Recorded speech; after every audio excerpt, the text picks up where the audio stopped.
Everyone. तो देखो यार, अगर आपका केमिस्ट्री में भी स्कोर 100 के बिलो आ रहा है ना, तो आप इस वाली वीडियो से ना काफ़ी अच्छा इंप्रूव कर सकते हैं अपनी केमिस्ट्री के अंदर। तो देखो, इस वीडियो के अंदर ये जो है दूसरा पार्ट होगा, क्योंकि पहले पार्ट में मैंने इनऑर्गेनिक के बारे में बता दिया आपको। एंड इसमें ना हम बात करेंगे ऑर्गेनिक केमिस्ट्री के बारे में, क्योंकि ऑर्गेनिक केमिस्ट्री जो होता है ना, वो हर साल 60 मार्क्स का आता है। एंड इस बार भी 2025 के अंदर देखा जाए तो 14 से 15 क्वेश्चन जो थे वो इनऑर्गेनिक केमिस्ट्री के थे। तो इस वीडियो में हम लोग देखेंगे ना कि हमको ऑर्गेनिक केमिस्ट्री के अंदर कॉन्फिडेंस कैसे बूस्ट करना है। दूसरी चीज़ कि यार हमको 5 मंथ बचे हुए हैं, और 5 मंथ में हम ऐसा क्या ऑर्गेनिक के अंदर करें कि हमारा जो ऑर्गेनिक है वो कंप्लीट हो जाए। मतलब लेक्चर भी हम देख लें और अच्छे से रिवीजन भी कर लें, ठीक है। एंड हमारा जो क्या रिसोर्सेज होने चाहिए जिसकी वजह से हम कुछ भी हमारे ऑर्गेनिक के अंदर ना मिस ना हो। एनसीईआरटी में जितना भी लिखा हुआ है या फिर जो पेपर में आने वाला है, उसको हम सब कुछ कंप्लीट कर पाएँ। एंड फोर्थ चीज़ कि हमारे पास एक रिवीजन प्लान का एक टाइमलाइन होना चाहिए, कि अब जैसे 5 मंथ बच गया है, तो हमको कब रिवीजन करना चाहिए, कब मॉक टेस्ट देना चाहिए और कब तक लेक्चर कंप्लीट कर लेना चाहिए। इस वीडियो में हम वही बात करने वाले हैं। तो देखो, पहला पॉइंट ये है ना कि एक चीज़ मैं आपसे कहना चाहूँगा ना कि यार, अभी से ना बहुत सारे लोग आएँगे यूट्यूब पे जो आपको मोटिवेशन देंगे कि आप कर सकते हैं, या फिर आपको बहुत सारी इधर-उधर की मोटिवेशन मिलेगी। लेकिन आपको क्या है, उन चीज़ों से बचना है और आपको एक प्लान अपना बनाना है, क्योंकि अल्टीमेटली सिलेक्शन जो है ना वो मार्क्स से आने वाला है, मोटिवेशन से नहीं आएगा। तो कैसे मार्क्स आएँगे, इसके लिए आपको क्या करना है, एक बेहतर प्लान बनाना है। आप जिसको भी फ़ॉलो करते हैं ना, उनसे आप जाके पूछिए कि वो कैसे क्या किए थे और कैसे उनका मार्क्स इम्प्रूव हुआ। इन मोटिवेशनल वीडियोज़ के ट्रैप में नहीं पड़ना है आपको। अब मैं इसमें बताऊँ आपको कि देखो, हम ना ऑर्गेनिक केमिस्ट्री के अंदर कॉन्फिडेंस कैसे लेके आएँ। तो कॉन्फिडेंस लाने के लिए ना कि मैं आपको यही कहूँगा ना कि आप एकदम ऑर्गेनिक को ना बायो की तरह ना पढ़ें, या इनऑर्गेनिक की तरह ना पढ़ें कि एकदम रट्टा मार रहे हैं। क्योंकि ऑर्गेनिक में ना थोड़ा बहुत कांसेप्ट आता है। एक ऑर्गेनिक को पढ़ने का तरीका होता है। कि कुछ लोग क्या करते हैं ना, चैप्टर वाइज़ अपनी एक ही रिएक्शन को 10-10 बार रट रहे हैं, ठीक है? लेकिन ऐसा नहीं है, क्योंकि ऑर्गेनिक में बहुत सारी रिएक्शन क्या होती है, वो आप मल्टीपल टाइम से वो आती रहती हैं, ठीक है? तो आपको थोड़ा-सा क्या करना है ना कि अपनों को स्मार्ट प्लान करना है, और कैसे टीचर से पढ़ना है, जो इस तरह से पढ़ाते हैं आपको कि एक ही रिएक्शन को आपको 10 बार ना रटना पड़े, आप इंटरलिंक कर पाएँ। क्योंकि अभी क्या हो रहा है ना कि रीसेंट ट्रेंड में हमने देखा है कि कुछ भी क्वेश्चन जो आ रहे हैं, वो एक चैप्टर से नहीं आ रहा है, वो मल्टीपल चैप्टर्स को कंबाइन करके एक क्वेश्चन फ्रेम हो रहा है।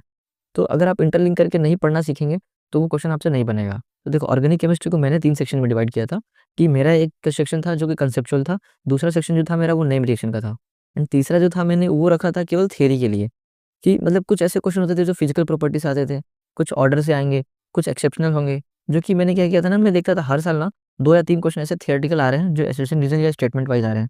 तो उनके लिए मैंने एक अलग सेक्शन बनाया था। तो अब देखो, अगर कंसेप्चुअल की बात करें ना, तो आईयूपीएसी, आइसोमेरिज्म और जीओसी 1, जीओसी 2, ये चारों पार्ट जो है ना, वो काफ़ी बेसिक पार्ट है। अगर इनको ना आप इतना अभी जितना भी टाइम है ना, अभी आप अगर इनको 80% टाइम दे रहे हैं ना, तो बाकी सब जो है ना, ये 20% का पार्ट है। मतलब अगर आप इनको इतना स्ट्रॉन्ग कर दीजिए कि ये जो 20% अभी जो हुए हैं, ये आराम से आपको समझ में आ जाएँगे और आपको इनको रटना भी नहीं पड़ेगा। और एक और चीज़ देखो, अगर इनके बाद ना जो चैप्टर बचेंगे हमारे पास, मतलब हाइड्रोकार्बन से लेके पूरा लास्ट तक, कार्बोक्सिलिक एसिड ये सब तक, तो हम आराम से उसको कंप्लीट कर सकते हैं। अगर आपका जीओसी 1 और जीओसी 2 काफ़ी ज़्यादा स्ट्रॉन्ग है तो। एंड आईयूपीएसी, आइसोमेरिज्म, जैसे कि इस बार जो आइसोमेरिज्म का क्वेश्चन आया था, इन सब चीज़ के लिए आपको चाहिए प्रैक्टिस। मतलब आप जितना ज़्यादा प्रैक्टिस करेंगे ना आइसोमेरिज्म में, उतना कम है ना? और अब आते हैं कि देखो, अभी रीसेंट ट्रेंड का देखा जाए ना, तो रीसेंट ट्रेंड जो है क्वेश्चन का यही है कि वो क्या कर रहे हैं, बहुत सारे क्वेश्चन को मर्ज कर रहे हैं।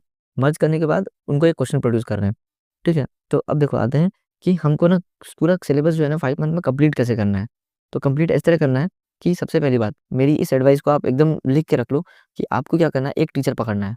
एक ही टीचर पे स्टिक रहना है, बिल्कुल टीचर को चेंज नहीं करना है। अगर क्योंकि ऑर्गेनिक ऐसी है ना कि जो आईयूपीएसी से जो चीज़ें स्टार्ट करेंगे, वो लास्ट तक उस चीज़ों को कनेक्ट करते ले जाएँगे। तो आपको क्या करना है कि एक टीचर को स्टिक रहना है। एंड दूसरी चीज़, जैसे मैं था, तो मैंने यकीन बैच में देखा था कि मेरे पास योगेश जैन सर थे और पंकज सर थे। तो मैंने क्या किया कि अपना योगेश जैन सर को, मतलब पंकज सर से मैंने पढ़ा था पहले पिछले साल, तो मैंने इस साल क्या किया कि योगेश जैन सर को लिया। और योगेश जैन सर से ना, बिलीव मी यार, मुझे इतना मज़ा आता था उनके साथ में ऑर्गेनिक पढ़ के ना, मुझे कभी बोरियत नहीं होती थी ऑर्गेनिक पढ़ के। मैं वन शॉट भी पूरा मैंने उम्मीद बैच का उनका देखा है, ठीक है? तो मैंने इनका क्या किया था ना, उम्मीद बैच से पूरा कंप्लीट किया था। एंड आपके ना कंसेप्चुअल चैप्टर के लिए अप्रोच क्या होनी चाहिए? अप्रोच यही है कि सबसे पहले आपको लेक्चर देखना है।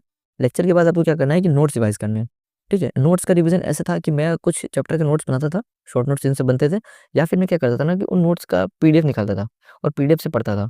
फिर आना है सबसे इम्पोर्टेंट चीज़, हमारी एनसीईआरटी। मतलब यार, ऑर्गेनिक के लिए ना एनसीईआरटी बहुत ज़्यादा इम्पोर्टेंट है, जिस तरह से बायो के लिए है। एनसीईआरटी पढ़ने के बाद मैं उसको हाइलाइट करता था अच्छे से, रिजेक्शन को क्या करता था कि साइड में जो जगह है, या फिर उसमें कुछ पेपर स्टिक करके मैं अच्छे से पूरा अपना चिपका के उसमें लिखता था पूरा।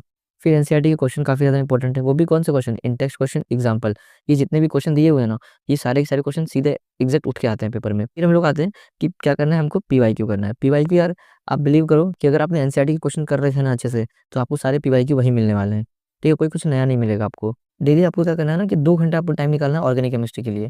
अगर आप डेली 2 घंटा ऑर्गेनिक और इनऑर्गेनिक के लिए निकाल पा रहे हैं ना, तो आप 5 मंथ के अंदर ऑर्गेनिक और इनऑर्गेनिक दोनों को बहुत अच्छे से कंप्लीट कर पाएँगे और बहुत अच्छे से रिवीजन भी कर पाएँगे इनका। एंड मैंने देखो जो अपना टाइमलाइन बनाया था अपनी प्रिपरेशन के टाइम पे, मैंने सोच लिया था कि यार नवंबर, दिसंबर, जनवरी इन 3 महीने ना मुझे कुछ भी इधर-उधर भटकना नहीं है एंड चुपचाप से मुझे अपने कांसेप्ट पे काम करना है। क्योंकि अगर मेरे कांसेप्ट स्ट्रॉन्ग होंगे ना, तो मैं मॉक टेस्ट में अच्छा स्कोर ला पाऊँगा और मॉक में जब अच्छा स्कोर आएगा तो आपका ऑटोमैटिकली कॉन्फिडेंस हाई रहेगा। ठीक है?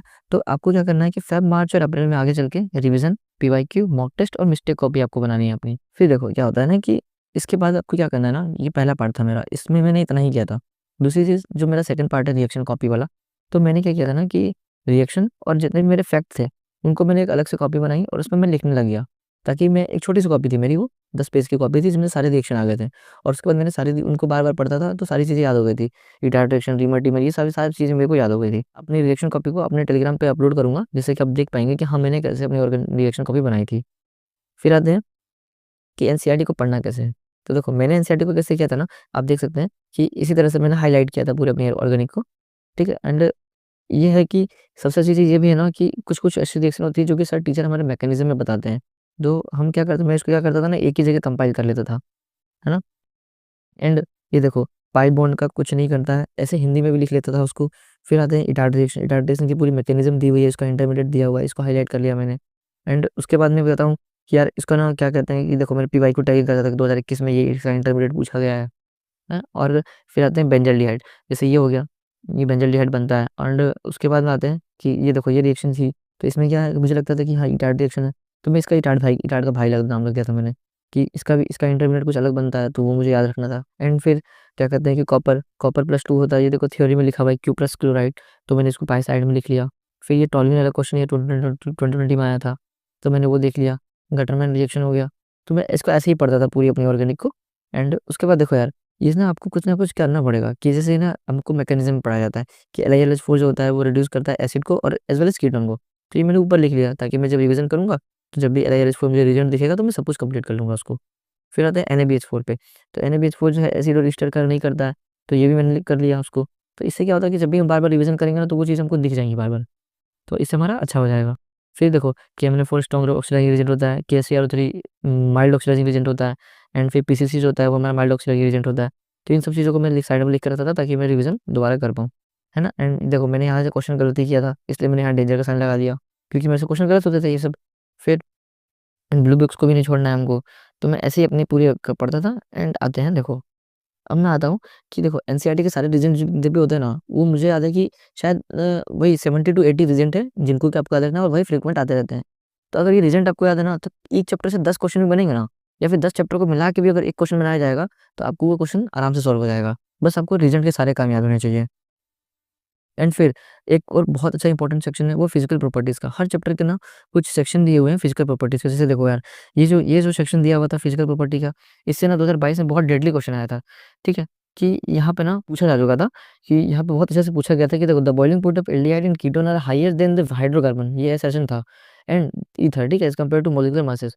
बट उसका रीज़न ये पूछा था उन्होंने कि is due to the weak molecular association, और वहाँ पे उन्होंने क्या कर दिया था कि पीवाईक्यू में स्ट्रॉन्ग कर दिया था। तो आपको याद होना चाहिए कि यार यहाँ पे वीक लिखा हुआ है। ठीक है? तो इसलिए एनसीईआरटी में जो है ना वो काफ़ी ज़्यादा इंपॉर्टेंट हो जाती है। फिर आते हैं ड्यू टू द एब्सेंस, देखो यहाँ पे लिखा हुआ है due to the absence of, यहाँ पे भी असर्शन रीज़न बना हुआ था। यहाँ पे क्या था, due to the presence of लिख दिया था। तो इसलिए ये काफ़ी ज़्यादा इंपॉर्टेंट हो जाता है।